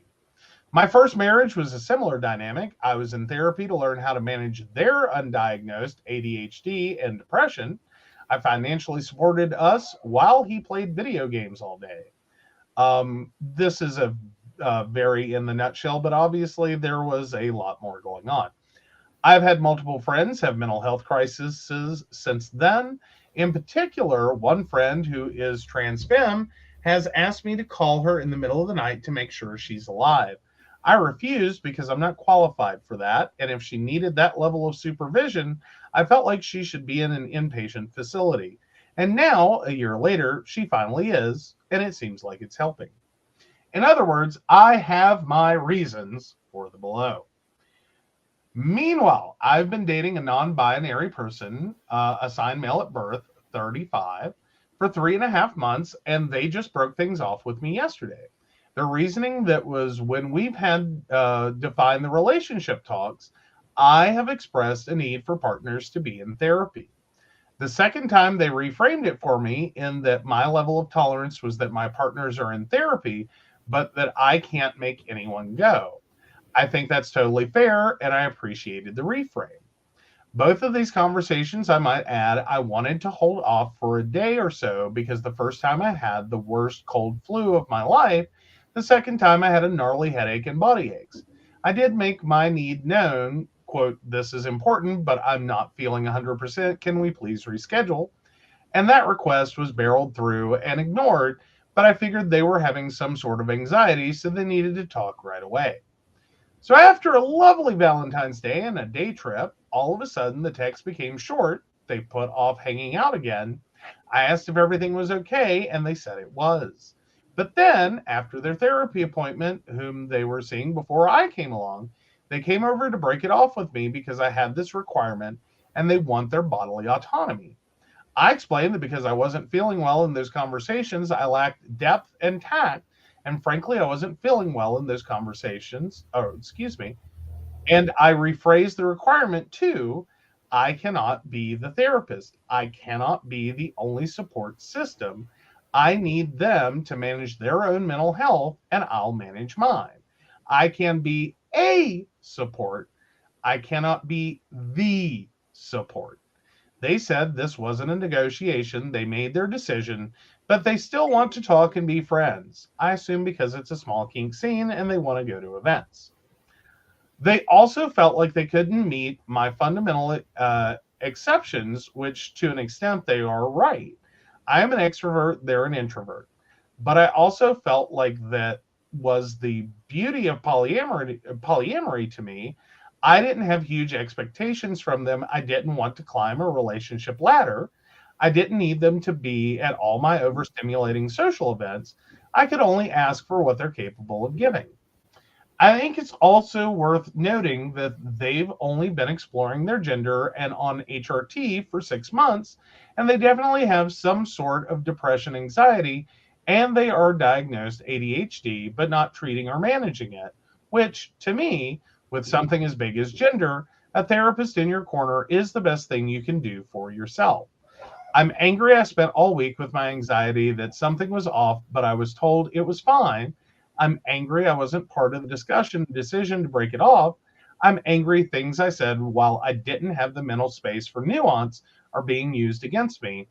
I'm sorry I made them feel unsafe. But I am trying to grasp if I am an asshole because I want to make sure I am not hurting anyone. Is having a requirement for a partner to be doing self-work too high an expectation? Is it taking away their bodily autonomy? Oh, there's a lot going on there. Mm-hmm. Okay, let me first start with the lead in on this one. Mm-hmm. I get where they got. Right. I get where they got where they got. Mhm. I'm like, at 23, you've been through a lot. It seems like everyone you know turns to you to be the therapist and the support. Right. And you've been through some very intense situations Mhm. that it sounds like, well, and I don't think most people are, generally speaking, Mhm. ready, able, capable to be the support system for. Right. And that's where I'm at. Is I don't think they're the asshole. However, on their second restatement of claim, on the first statement of claim, I think they're a total asshole. I've seen therapy do wonders for relationships. I've seen therapy destroy relationships. It depends on the quality of the therapist. Number one. Right. Number two, you can't control somebody else's decisions on what they do with their mental health. You can say, not my problem. I'm not the therapist. Call your therapist. You need to discuss this with your therapist. I'm seeing signs of this. Discuss it with your therapist. You can make those statements. You cannot require therapy. Right. In my opinion. Fundamentally. Yeah, no, I'm kind of there. Okay. And I don't think they're an asshole for it. Like that, I think it's two different things. Like you're asking, like, well, it's a multitude of things. One is, are you the asshole? No. Are you like having a really rough life filled with people that I think highly suggest they need therapy? Mm-hmm. Yes. Are you taking what you're experiencing and kind of turning that into, this is everyone I'm ever going to meet, ever? I think you are. I think you're kind of taking that, you keep finding yourself in these relationships, and you're kind of finding yourself believing that this is everyone you can date. Right. This is everyone you're going to be with. These are going to be all your friends. And you're like, you know, what else am I supposed to do except be like, if you don't have a therapist, you can't talk to me. Right. Like, I can't be friends with you. Right. And I can't be friends with her because, you know, I have a very coarse view on therapists, especially in this area. Very coarse view. I've made it clear where my view on therapy goes. Well, but that's kind of in the same vein as what she's going through. Yeah. Every therapist you've third party dealt with in the past, but not in the immediate future, not in the immediate current. Every therapist you've previously dealt with was a total train wreck that took ordinary human sexual interest and turned it into sex addiction, and started sending people, because there's not a Sex Addicts Anonymous in this area, sent them to NA and AA meetings to like go work out their issues with their sexual addiction because they occasionally watch porn and jerk off. Right. Like, sorry, I'm just going to put it out there. Like, that was the whole social worker interpretation of a sexual addiction, was this person watched porn. And it's like, dear sweet Jesus, if every human being that watches porn goes to SA, not sexual assault, but sex addicts, SAA, Sex Addicts Anonymous, if everyone gets set there just because of that, well, they're going to have to bake a lot more cookies. I figure just start it in kindergarten and we'll just knock this all out by high school. Right.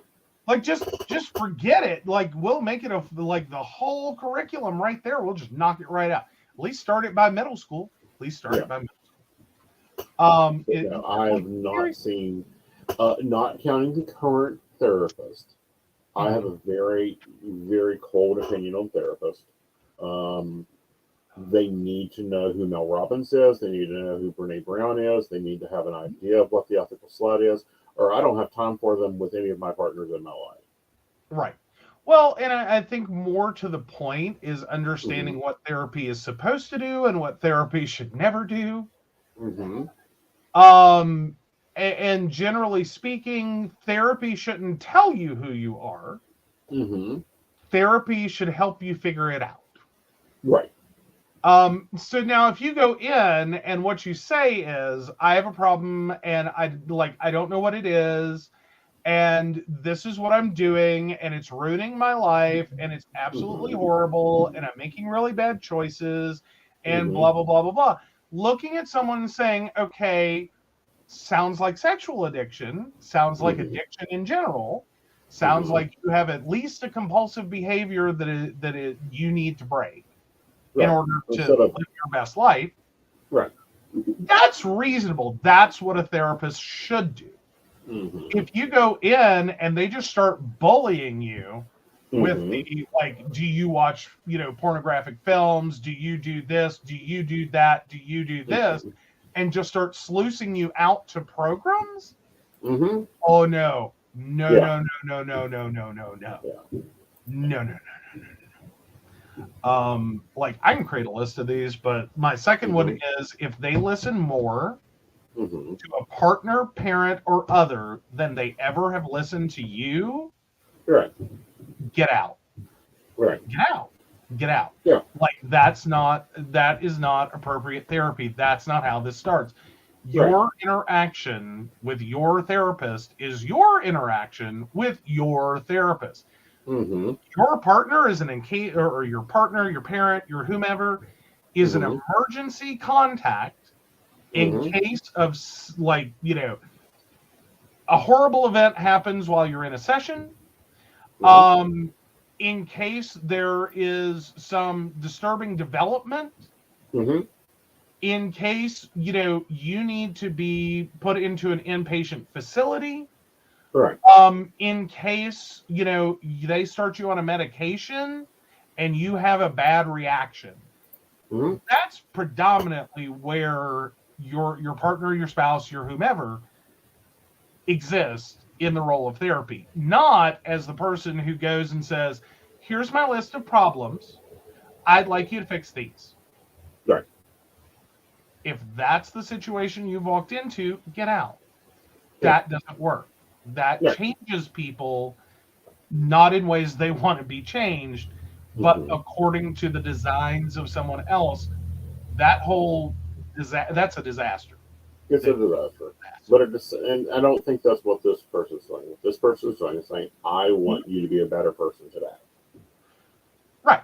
Well, I don't think they're saying I want you to be better today. I just want to know that like, you're dealing with someone who's dealing with you, and you're gonna be okay, and I'm not gonna have to be the one to fix it. Much like Brenda says, a caretaker fixer. And I can understand that. That's a really hard role to be in. So, the vote is up. If you believe that they are an asshole for going, I am not putting up with the model I got, you have to either upgrade or fix yourself. I'm not going to do it for you. The vote's up. Either they're an asshole or not. Now, we do have a softball relationship poly advice one. It's in private chat. Okay, swinging over. You might want to hit send on that. Okay. Well, I guess I could at least share it with you. I know, right? I'm sitting here going, as you're saying that, flipping over, and I'm like, no, it's not. Oh, feelings, and would love some feedback. There's a few things going on, and I don't really know how many poly people, so I was hoping I could just unload and get some advice. My husband is on a first date, and I'm really happy for him. This woman seems cool and fun, and he's crushing on her hard.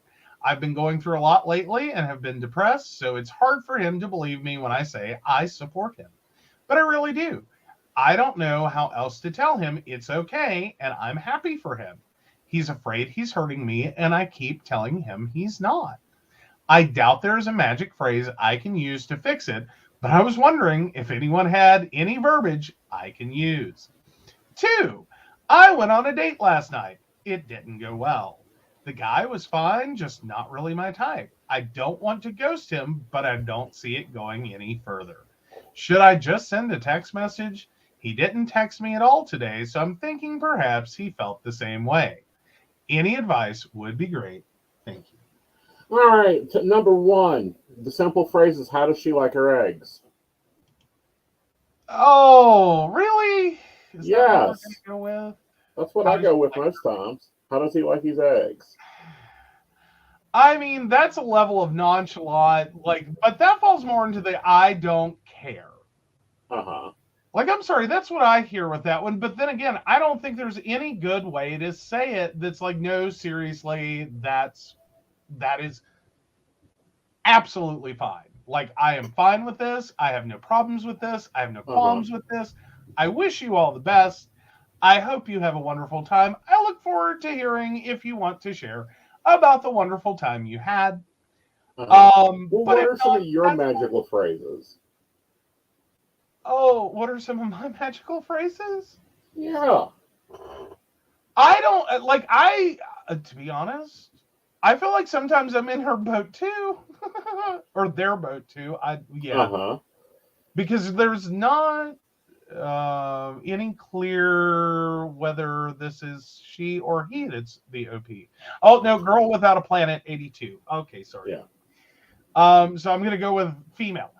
I don't know that I'm not in the same place that she is at some points, where I think sometimes there's that moment where there's inevitable, like, I don't want to call it anxiety. It's not like up there, but it's the like, okay, are you actually okay, or are you mad and saying you're okay? And I think that's just part of it.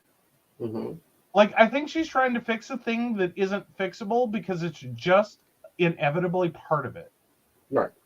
I don't know. Some of mine is bring me back a latte. Let me see the other ones I've used recently. How does he take his eggs? Remind him I don't cook breakfast. I get the first cup of coffee. Neither one of you guys have had overnights for a while, so I don't get to use most of those. Oh, yeah, no. Well, and like that's kind of, I think, part of it as well. And I think one of them, the confused you the most, is I need you home by midnight. Yeah, that one messes with me every time. It's like, what? I turn into a pumpkin, you change the locks, like, what does that mean? Like, you what have are to you be home doing by there? midnight because you get up at 8 o'clock tomorrow because you have a doctor's appointment. I need you home by midnight. Yeah. Well, but more so my thing is, right, personally, is like, no, I really, and I don't want to, and I always feel bad when I say this because it's not accurate to what I mean, is I don't care. Yeah. I don't care. I do care. I do care in the sense of, like, I want you to go. I want you to have a wonderful time. I hope they're an amazing person. I hope, that you are totally safe throughout this, or as safe as you choose to be, that you only, do things that you want to do, and so do they. But there's no real good short version of that other than I don't care. That comes to my but I mind. can tell when you want me to go on a date.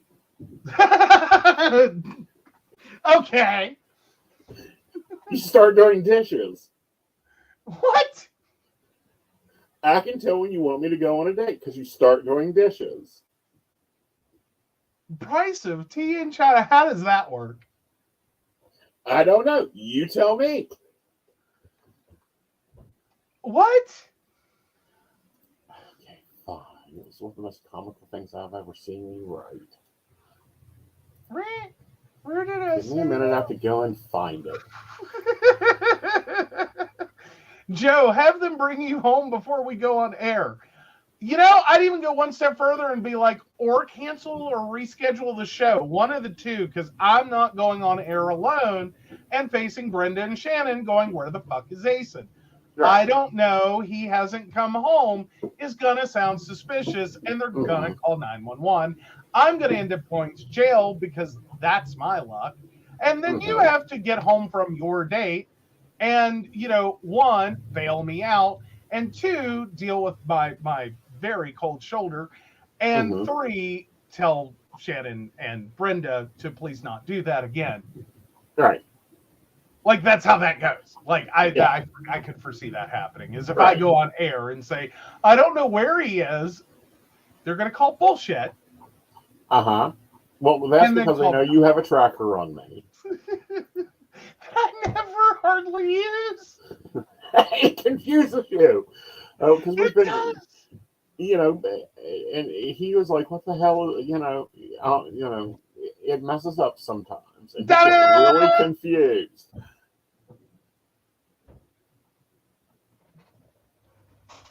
It's gonna be like Shannon's. He went back to Mexico. Sorry, guys. I had a Italian soda that I'm not drinking on air, like alcohol. It's a Italian soda, and I just keep trying to drink more of it, but it's empty. So I had to trash it. Right. So I would stop. But yeah, no, it's going to sound like me when I said, quote, the hubby went back to Mexico. Yes, Shannon, it's going to sound exactly like that. Yep. So no, that would be my biggest thing. But even then, it's like you have options. Right. Like, you know, it just let me know what you're doing. Mm-hmm. I don't want to be sitting here at 8:05 p.m. going, oh, well, that's why I don't book a date on, nights I've got shows. Honey, that's now every single night. No, it is not. I do not have a show on Monday night. I do not have a show on Wednesday night. I do not have a show on Saturday night. Most of the time.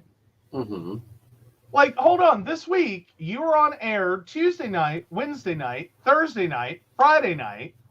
Uh-huh. You're going to thankfully get Saturday off because, technically we're going to be on the road, so that would be hilarious. Mm-hmm. And then you're back on Sunday. Right. Like, you have one date night this week. Right. Two if you count Monday. Yeah. But no, I'm just more so teasing him. But no, it's and I really don't sometimes I just use the phrase "take my husband, please." Mm-hmm. Which has become I think probably going to end up merch, with the backside saying you'll try to return him, and I have a no refunds or exchanges policy. Uh-huh. Oh, come on, it's funny. It is. It'll make a cute shirt. I think it would. Which, remind me, I've got codes to send out. Yes, there are discount codes, guys. You baristas are getting your discount codes. He will be sending to y'all. Yep. Yes. Oh, Brenda says, Joe says, I don't know where Aeson is. Shannon and I start a private Find Aeson chat with the baristas and other psychics. Uh-huh. Oh, Lord. Oh, no, please, no. You don't want to find him. Do what? It's going to be awkward. I'm just saying, go with psychics that don't know him. This could be awkward. Whoa! Not what I wanted to look through and see. Okay, got it. No, he's fine. Yeah. He's fine. Investigation over. Case closed. He'll be home in a little while. Oh, damn it. What? Let me tell you what it's over, and then you can laugh and tell the story without leaving identifying marks. Okay. He finally lost one of our transcripts for the court case that is our relationship. I did not lose a transcript. I forgot to take a screenshot. See that he doesn't technically deny that this is a court case as a relationship, or a relationship as a court case. I don't know which. I have dossiers, okay? I have dossiers. My memory sucks, so I keep a dossier. Yes, and then he refers to the transcript later. Really? On the 4th of June, 2021, you said the following, and I quote. All right, so let me go over here to private chat so I can see what we're talking about. Oh, no. Actually, no, that's not how that worked. You got that one backwards. Uh-huh. Okay, so I know what he's talking about right now. we got into this weirdo cycle where I don't normally do the dishes. I don't. It kills my back. I hate doing dishes. I'll scrub all the toilets you want me to scrub gladly. I effing hate standing in a kitchen doing dishes. It kills me. So, anyway, we got into this thing that someone that he's seen for quite a while. Every time I did dishes, they showed up. Every time I went in the kitchen and did dishes, they would text they're on their way over. And I'm like, what the hell is this? Every time I do dishes, every time, every single time. I should know that at the point in which I am feel compelled by walking in the kitchen to do dishes. This partner is going to come over and see you. They will message you. I need to just tell you, be on the lookout. Go take a shower. Get prepared. Clear your schedule. They are coming over tonight. I will guarantee it. I will guarantee it. Because that's how it went. Every single time. Over and over. And I was like, this is the craziest shit I've ever seen. Because it's a rare instance. It's like a lightning strike almost that I go in the kitchen and go, oh my God, I'm doing dishes. It's rare. But when it happens, it really did get serious that, oh my God, there they are. What the hell? Why? Why is it every time I am covered in dish soap and dirty dishwater and my back hurts, do you come through the kitchen going, blank will be over tonight? And it's like, are you effing kidding me? Not because I'm upset they're coming over. It's just the connection. How? Right. The first time it's oh, okay. The second time it's okay. Third time, interesting. Fourth time, really? Fifth time, you telling me they're coming over. This is the fifth time I've done dishes and they have come over in a row. Do you just see me do dishes and message them? What happened? Right. No, they just spontaneously messaged, said they're coming over tonight. Yeah. Because, sorry, most people message me, I don't message them. But no. Did they drive past the house and see me standing at the kitchen sink and go, I'm going over tonight because the dishes are clean? What? I don't know. I just find it interesting. And I've noticed that, I take it as a sign sometimes if he starts cleaning around the kitchen. Must be time for me to make sure I get a night out. Oh, no, they were already over on Wednesday and I didn't do the dishes. No, you wiped the stove off this morning, though, so I might see him before next Wednesday. Oh, God, I did clean on the kitchen before they came over? Yes. Oh, my God, I didn't even connect that. So it's not even just doing the dishes. If I clean something in the kitchen. Yeah, I'm still not sure what's up with that one. I know they're kind of pockety size. You're not they aren't normally in a thing that would generally be referred to as a lamp. And I am rubbing it the wrong way. No, they're not. Rub the stove and they appear. No. Because I'm sorry, Disney taught me to expect better. I know. I'm just going to say, Disney taught me to expect better. Not because that partner is bad in any way. Don't take it that way. I mean, if I rub a lamp and a genie comes out, it better be fucking Robin Williams back from the dead live in stereo. That's what and granting you 3 wishes. Yes! And I need a monkey and a carpet.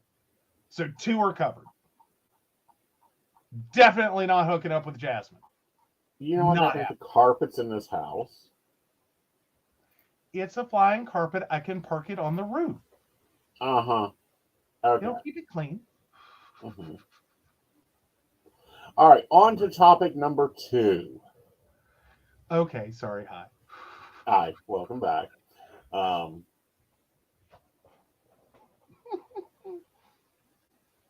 starting to get scared. topic covered, topic well covered. Find your magic words. Mine, is normally how do they like their eggs and remind them I get the first cup of coffee in the morning and they shouldn't talk to me before that. And it's my How morning, not dare theirs. you? How What? dare you? Her. How dare she? You'd go for Jafar. No. No. I'm already dating one evil villain. For God's sakes, I don't need two. That is not a love triangle anyone wants to be a part of. That is like, no. Think of the savings on gas with a flying carpet. Hello. In this wind, I don't think so. I know. Break rumors, arboristas. Y'all got a fun one today. I hope you appreciate it. It looked like y'all did. Yep. All right. So, who texts first on the date? Normally, if you're in a cis relationship, it's the masculine person. Otherwise, the rule is if you ask them out, you do the follow-up. Unless the waitress hands you the check, and then it's your responsibility. See, I never played by dating rules. I know. Like, I wasn't good at that crap. Yeah. So I didn't even try, like, the wait 3 days before you call them and blah, blah, blah, blah, blah. See, I don't like the wait 3 day thing. That's like old school. It's 3 days before you add them to Facebook. No, 3 dates. Yeah. No. Well, no, I'm not even there. Usually someone's already been. Well, I don't necessarily add people to Facebook, but if I'm gonna, I don't really care when. But I'm definitely not gonna if we have the date and I'm like, no. Right. No, you don't get a second chance. No. Because I'm pretty open. I will give people second, third, 53rd, 255,000th or third, whatever chances. So it like you got to do really bad. See, yeah, and that's where we differ in it. I'm not saying it's never happened. I've done it. I've had one date with people before and been like, never again. Yeah. Nope, never again. You get one date, maybe two to impress me. If you don't impress me, no. Yeah. Next. I have more applications to review. Yeah. Dating is where he turns into a total Karen, may I point out. Like, he will want to see your manager, and by that he means your mama, to figure out what the hell is going on in this establishment. If you show up for a date and you are not of quality. Yeah. It's an experience y'all should have. With someone, not necessarily him. I'm just saying it is a sight to behold. But anywho, no, I don't follow any of that. I don't recommend following any of that. I feel like it's this weird. No, when it's a dead date, not a good date, a dead date. If it's a dead date, I think it's like Band-Aids. The faster you rip it off, the less likely you are to let it fester. Well, if it's a bad date, I would not be texting them going, "Oh, it was so nice to see you." Yeah, no, don't do that. But I think you can say things like, well, it was really, great to get to go out. And I appreciated, the experience. I don't think we're right for each other. I hope you understand, and just kind of let it drop. Right. More than likely you're going to get, because it's rare people either go on a bad date or a mediocre date or a dead date. And it's a one-sided event. Right. It's also better to know if you do go out on a date with someone and it's a one-sided experience, that you had an experience and they had an experience. And those two are very different experiences. Because that's usually a good warning that you're dealing with someone that you don't want to be dealing with and that you need to make sure to lock them out of your life. And make sure to move on quickly. Right. Far, far away as possible. Right. So, yeah. Yeah. Oh, Brenda says, it was interesting. LOL, my word, when I'm trying to be nice about anything. So her interesting is they're sweet. Yeah, they're sweet. Yeah. I do it. I understand, Brenda. I understand though. Well, it was interesting. My comment normally is I should have took a book. Yeah, that is technically literally what he says. I should have took a book. Which there's depth to that comment that isn't obvious and clear, that you have to get to know you to know how much you have to dislike a date to read a book on a date. Like that's a level of like, wow. I don't know that I have any one specific thing I've ever said that was like a code word. I have code words for friends that are complicated, and they're sweet. I've never said that about a bad date. I have in turn. I'm pretty brutal in reality. Right. Is that, well, I'm never doing that again. I've also been known to say, well, that was a first, last, and hopefully only experience. Right. And I've been known to say that one needs locked up and never let out. Right. But I've never quite spicy book in purse, LOL. Oh yeah, no, not even spicy. Not even spicy. Not even spicy. No, I'm talking like, I don't know, quantum physics for the new age. I think I could judge how good a date was for you based on like, so how was the menu? Because that's another thing that trips him up in restaurants are menus. Yes. Like the light level, the font size, the fact that so many restaurants are now using this like really expensive paper that's really hard to see text against. All messes him up. And please, dear God, will people stop using papyrus as a font on menus? Don't do it. Don't do it. Just please stop doing it. But anyway, but if he can come home and tell me like 2/3 of the menu, I don't really have to ask. Right. How was the date? Right. Because if he's if he's telling me more about the restaurant than the date, I think I already know. Right. I already know. Right. Yeah. But yeah, no, if you've read the menu, then yeah, no. About the time to read the menu can describe what foods are, tell you about the waitresses. It wasn't a good day. And the art of dating is almost dead. Oh, I don't know. Then again, I never expect much out of a date. I take it on its very basic premise. This is an opportunity at a place and time to meet another human, see if we can get along together and not get food poisoning. Right. Like, that's it. That's my whole premise for a date. Can we get along together and not get food poisoning? Because I will count major points against you. Right. Major points against you in a date. If you take me to a restaurant that requires a hospital admin. Like, depending on it. Now, depending on it? Depending on it. If you take me out to Las Vegas, I'll be very happy to go to Heart Attack. It looks like a very interesting restaurant. I am not one to take over to insults.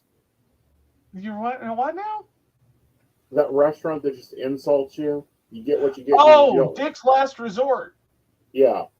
Yeah, Dick's Last Resort. No, I could totally go for that. I would have a blast. See, that's not my style. No. Well, see, now I've been on a date where someone was joking on the way to the date, and this was not him. This wasn't him. This has been at this point, many years ago. I went on a date, and on the way over, because we had planned this date to go bowling. And they happened to mention on the way over, it's been so long since I've been bowling, I probably need the bumper guards. Right. If y'all don't know by now, am an eternal smartass. That was the wrong words to say to me. It locked in. Right. We go in for this date. We're getting our shoes, getting our lane, all that. And I just look at the guy and very calmly, very nonchalantly, like it's nothing, say, oh, and can you put up the bumpers? Right. My date is mortified. Like, I cannot, like, and just like this look of like, oh my God. The bowling alley guy is like, wait, what? And I repeated myself. Right. And just between the look on my date's face, the you know, the fact that I cannot believe two adults just asked this, the guy was like, you cannot be serious. And I said, I'm not. I'm just having some fun. And so he laughed, found it hysterical. Anyway, we go to our lane. We've got our shoes. My date is looking at me like, I cannot believe you just did that. And I'm like, what? You said. Right. And it's like, I did not mean it. And I'm like, I should have warned. I'm a smartass. This is what you have to look forward to. I'll self-select. Like, I will self-select. I will give you every reason not to do a second date with me. Right. Every time. Right. All right. Okay. So, yeah. Looks like we got a few things going on with clients. That's what we were finding out here at the end of the show. So that's okay. We'll get on that. Right. And we're at the 2-hour mark, guys. So that's our dating advice. And let's go and finish the poll. I believe the poll is no, you are not an asshole for not selecting. It's like I don't cook breakfast. That's a rule of mine. You want breakfast, you cook it yourself. I'm having mine out of the mason jar or pitcher, depending on which house I'm at. Well, that sounds like you're an alcoholic. He's talking about his shakes. He's talking about his shakes. They're non-alcoholic. It's not like he's having mudslides for breakfast. I hope. No, explain a lot, though. I've got to sniff your shakes now. Well, now you can actually have one of my shakes. I can just make you one too. Yeah. I know. All right, guys. Well, we will see you on Sunday night. Have a joyous weekend and be safe out there. The winds are high. Bye, guys. Oh, yeah. So, of course, we want to thank Beverly Walker, Mika G, Kathy, Mary Winfield, Brenda, Shannon C, Shannon D, Lady Gwendolyn, Charles Shaw, Dottie the Psychic, Tracy Van, Caitlin Bell, and Devin. If you'd like to learn more about us, the show, or how you too can become a Patreon sponsor and receive all the wonderful benefits our Patreons receive, please visit us at pcsbnetwork.com. And good night, y'all. Good night.